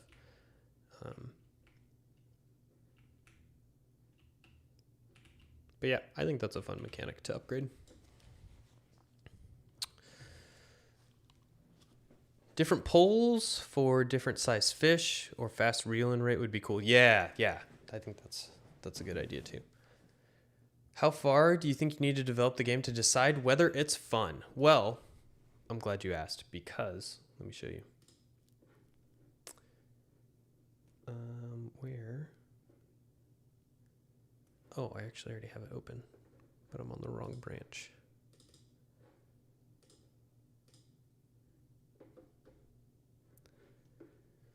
I was working on a different game, and I thought that I've done a few prototypes, and I'm trying to be really strict because I just recorded a video talking about this, so I'm going to just repeat myself. But, right, like my video game journey used to be, I want to learn the technical skills for how to make games. And I did that. I made some hobby projects, then I worked at a game studio for a few years, got all the technical know-how so that I feel like I can, you know, reasonably make any sort of technical skill that I want inside of Unity or technical game. And then I transitioned to, okay, now I am self-employed and I want to prove to myself that I can follow through and complete projects and learn the production side of it, all the stuff that it takes to launch a game and marketing and all of that. And I've done that with a couple of games. Now I am confident that I can follow through. And now I'm at the phase where I'm like, okay, now I need to be very strict and intelligent with what I commit to.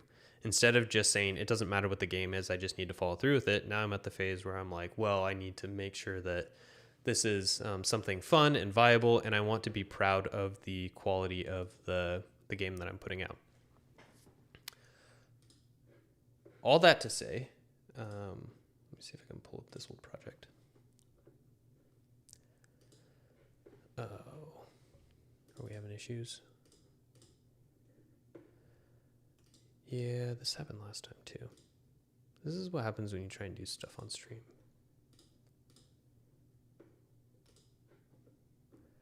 Okay, here, let me, I forgot what I was saying, but long story short, your question was how far do you need to develop the game to decide whether it's fun? I'm not sure, but this is already kind of fun, and I feel all right that this will continue to be fun as I expand it out. I was working on another prototype that was not fun, and let me see if I can. I'll pull up a video of it because the project files are not working right now. I need to do an overhaul of my dev environment and make sure things are clean, but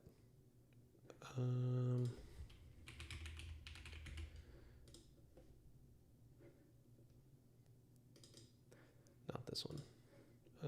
This one.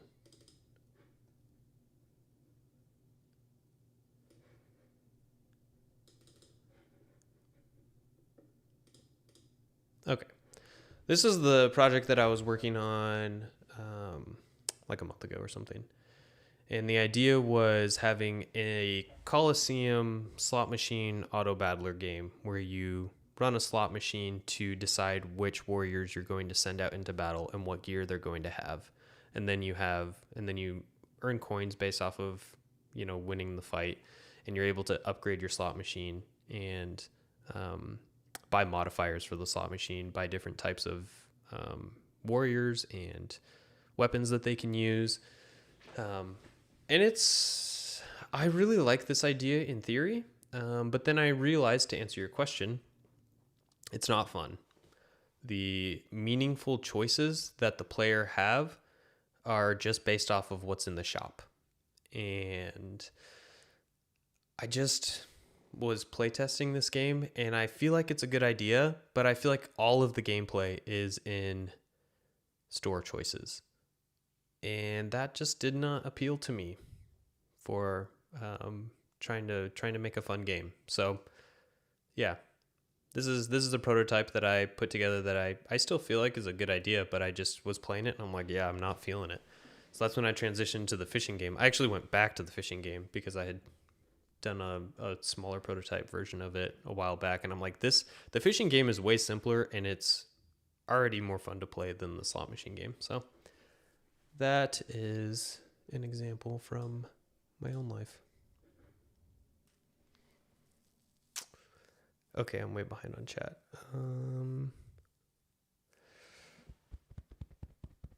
Otter family stealing fish. Yes, that's in my notes. We'll circle back to that for sure. If it's wholesome, it might be interesting to have a backstory that's wholesome, like trying to catch fish to repopulate somewhere.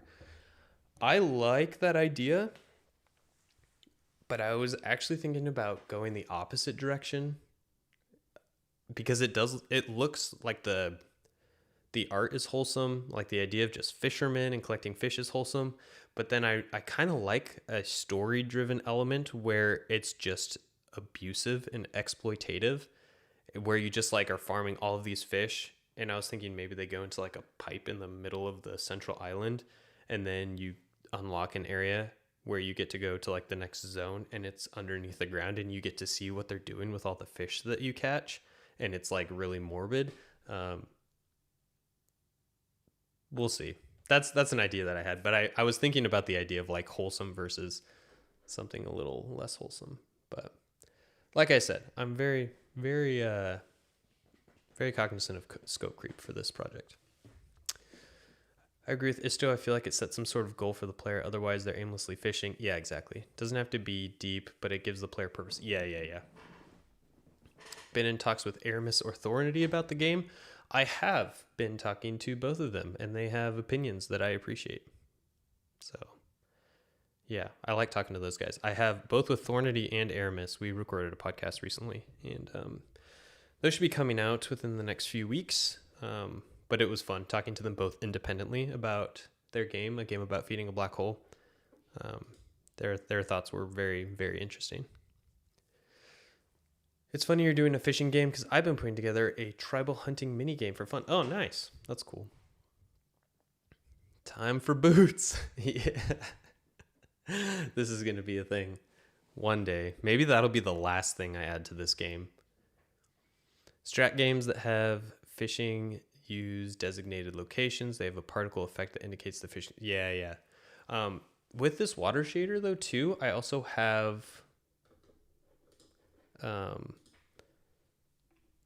like you can see underneath the water, and this is editable too, but like if I put fish under the water, you'd be able to see them swimming there. So it wouldn't be too hard to just have some fish like swimming in a circle there or whatever.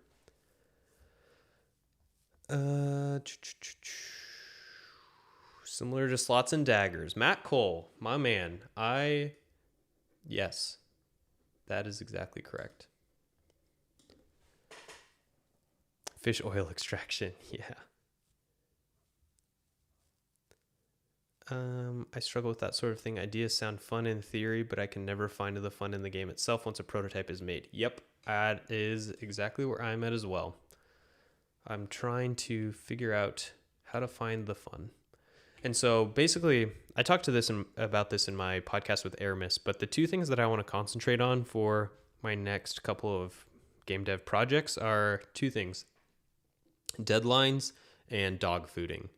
So the idea is like having like a very strict deadline that I want to hit and scoping a game within those parameters. And then dog fooding, which is like setting aside a time every day where I'm forced to play my game. And just knowing that I am going to force myself to not develop anything, but just play it, I think will help me naturally figure out how I can make the game more fun in anticipation of having to play test it later that day. So that's my theory. Work in theory. I'll tell you guys how it works out. Grim Dark Cells. Yeah, that's true. Yep. Lovecraftian Fisher Village. Yeah. I'm a sucker for the wholesome aesthetic though. Oh, a skateboard game bottling the lightning at the moment. Nice. Cool. I can never tell whether it's not actually fun or I just don't find it fun as the dev. Yes, I found that as well. My thoughts on that are if you haven't spent a ton of time on it and you don't think it's fun, then it's probably not fun. But if it's something that you've spent a really long time working on it and it's not fun, it could still be fun, but no guarantees. I like the dog food idea. Yeah, that's what I was thinking too. Like force yourself, because usually I am like always developing. Even if I'm playtesting, I will stop and like fix things as I go. And I think I need to change that up and also get more playtesters. So if you guys want to playtest, hit up my Discord and I'll make a Discord channel for this game that I can send out soon. But anyway, I am behind on time, so I should probably get going. But look at that smooth transition. I'm figuring this out. I'm figuring out how to change screens and everything. I'm like a professional live streamer, not a professional game developer. I feel like everything broke on this stream, but you can't win them all. I'm going to head out. I have an appointment to go to, but thank you guys for tuning in. Thank you for your good ideas. Thank you for your support and your compliments, and for being cool game devs that I can chat with while I work. I appreciate it. That is all I have to say.